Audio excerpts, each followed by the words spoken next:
Alright, so this will be the first video in a small series that I'm gonna make. Alright, this is going to be called Sales Manager Diaries, and I will just share a lot of my lessons that I've learned managing sales teams at 23 years of age. Okay, and I see that the best way to learn myself is to actually teach. So that is kind of my intention here, but hopefully you can bring something to your own sales team if you run an offer or maybe an agency, or maybe you want to just become a sales manager in the future. Hopefully this can help you out. So the first lesson that I learned last week from all of the mentorships calls that I've had with taking over a new team and so on, right now I manage 2 teams, is I realized how important it is to actually have a purpose, have a why in a team, right? And this is something that I've been thinking about quite a lot lately, but now I've started to connect the dots, right? So with the team I've been managing for around 6-7 months, I've been implementing a lot of things, right? New scripts, SOPs, follow-ups, etc., etc. But what I realized was that I was putting so much time and effort into it, but not a lot of things got implemented. Okay? And what I realized is that it's because I didn't have the foundations. I didn't have the culture, but most importantly, we didn't have the why, the purpose of actually doing it. Because the sales rep, what I imagine is that they only saw the money, right? They only saw this as a job. They get the commissions and that's how it goes, right? Go back to zero, then we get some sales, get the commissions, go back to zero. And then it's just a loop, right? They don't see anything bigger than that. Okay, and that's why they cannot really implement the things. And what I realized is that I was trying to do all of these small things, quick fixes, with competitions, incentives, getting better follow-up structure, getting better marketing, a lot of quick fixes, right? But I never fixed the root cause. That's what I realized. And actually, I started reading this book yesterday, Start With Why, from Simon Sinek, and already great book, right?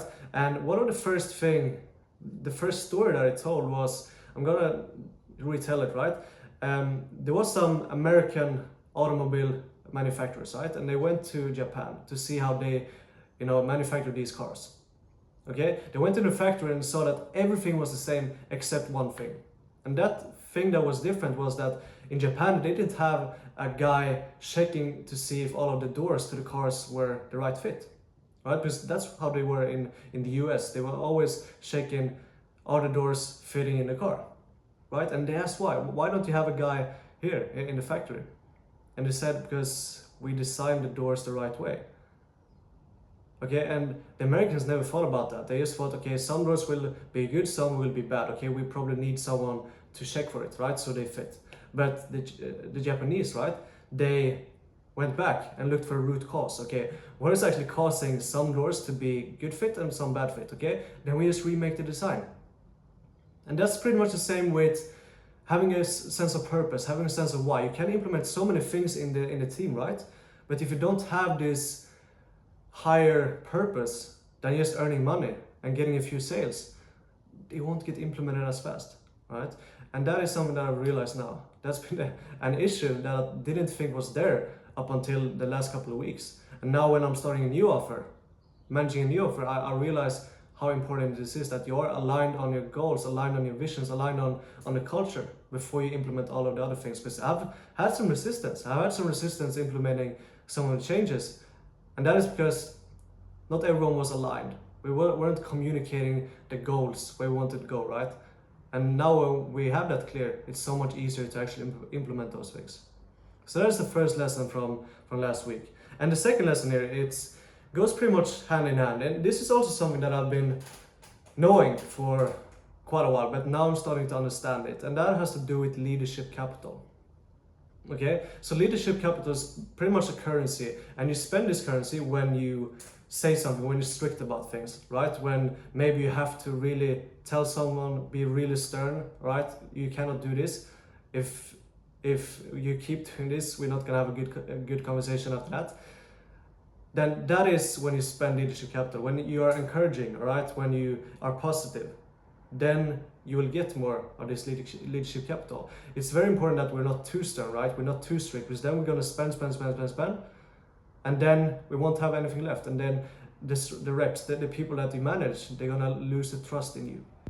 Okay, and this is something that I see now with the team that I'm taking over, that I'm really trying to implement. This is what one of my mentors told me, that when we get into a team, we try to be very encouraging, right? Very engaging. See, okay, you're doing this great. Wow, this is fantastic that you already have this implemented.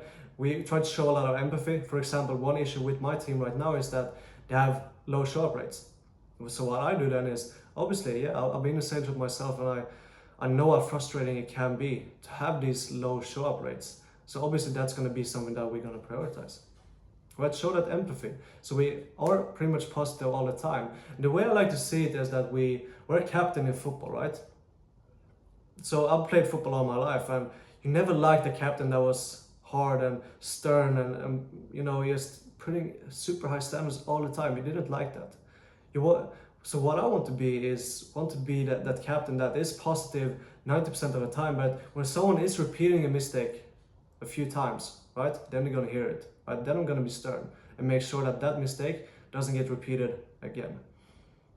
And so basically what that is, we build that leadership capital and just get more and more and more of it. And then when we have that, we can spend. Then we can spend the capital. So I would say these two pretty much go hand in hand, right? Because what you don't want to do is that you just try to implement things just so you can earn money, right? Then the rep's not gonna buy into what you want, what kind of change you want. You want to see what's in it. They want to see what's in it for them, the higher purpose, right? And you do that, and with doing that, you will gain more leadership capital. So these are two crucial things in leadership and sales management that I've learned this last week. And also, let's say you're stepping into a leadership role, or maybe you have a team, an offer that you manage right now, and you feel some issues, right? What I'm actually doing right now is I'm offering free strategy sessions. So I'm just going to take a look at your bottlenecks, what's happening in your company right now, and just help you out. Right? I don't have anything to tell you guys.